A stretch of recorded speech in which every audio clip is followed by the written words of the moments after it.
News కి స్వాగతం. ఏలూరు జిల్లాలో గత జనవరి 2026 నెలలో పెద్దపులి బుట్టాయిగూడెం మండలం కన్నపురం పోలవరం పట్టిసీమ మీదుగా రాజమండ్రి మీద వైపున వెళ్లిన పెద్దపులిని రాజమండ్రి పరిధిలో పట్టుకుని విశాఖపట్నం జూ పార్కులో తీసుకెళ్లడం జరిగింది. అక్కడ పెద్దపులికి ఆరోగ్య పరీక్షలు చేసి పెద్దపులి ఆరోగ్యంగా ఉన్నట్టు అటవీశాఖ వారు నిర్ధారణ చేశారు.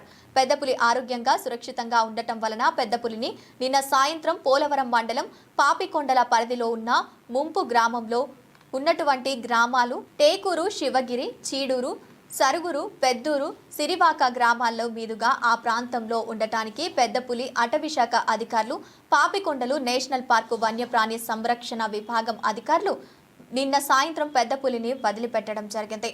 పులికి సిపిఎస్ ట్రాక్ కూడా ఏర్పాటు చేసి తన కదలికలను ఎప్పటికప్పుడు కనిపెట్టుకుంటూ అటవీశాఖ అధికారులు నిఘా పెట్టుకుంటున్నామని అన్నారు. అలాగే దానికోసం ప్రత్యేక టీమ్స్ కూడా ఏర్పాటు చేశామని, తనకి ఎటువంటి హాని జరగకుండా ప్రతిరోజు దాని మూవ్మెంట్స్ కనిపెట్టుకోవడంతో టీమ్స్ ఏర్పాటు చేయడం జరిగిందని తెలిపారు.